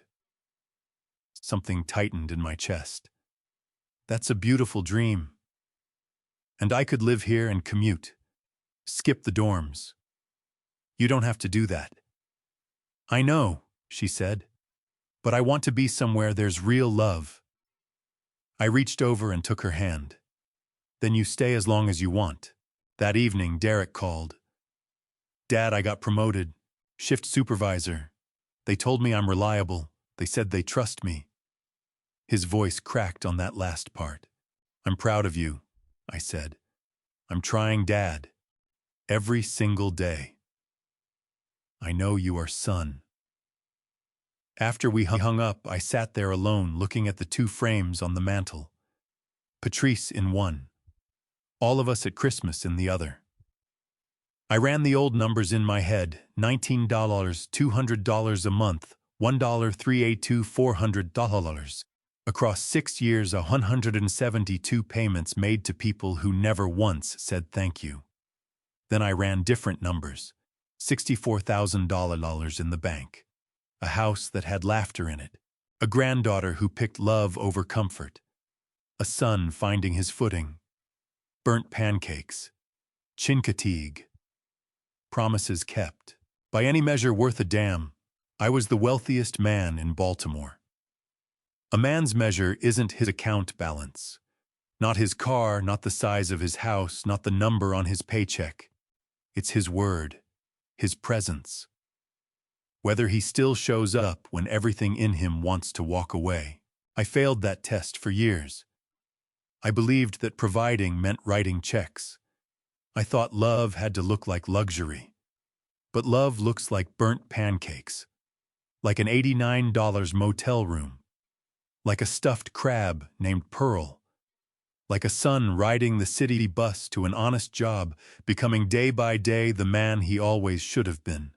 I went upstairs and knocked on Nora's door. Just wanted to say goodnight. She wrapped her arms around me. Love you. Love you too, sweetheart.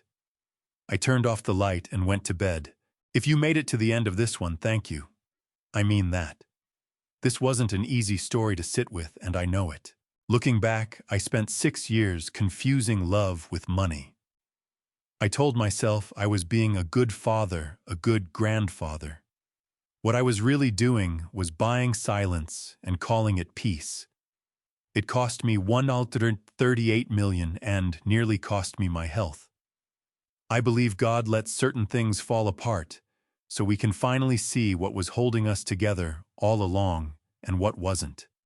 The real reckoning wasn't in Alan's office. It was the night Nora handed me that envelope, and I understood what genuine sacrifice looks like at 14 years old. Here is what this story taught me, and what I'd say to any father or grandfather listening right now. If you are funding someone's life to avoid a hard conversation, you are not helping them. You are helping yourself feel needed. When a child shows you more integrity than the adults around them pay attention, that child is telling you something about where the real love lives. Forgiveness is not the same as forgetting the debt. Tear up the check when the person has earned it, not a day sooner. And this one, above all the father stories we leave behind, are not written in dollars.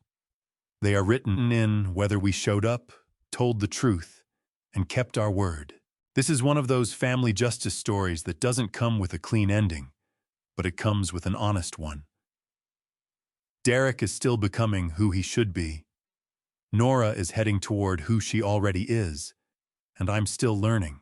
If this story moved, you share it with someone who needs to hear it. A father, a grandfather, anyone carrying something heavy they haven't named yet. Leave a comment and tell me what stayed with you. And if you haven't already subscribed to Alpha Dad Stories, there are more of these waiting for you. Thank you for being here. I'll see you in the next one.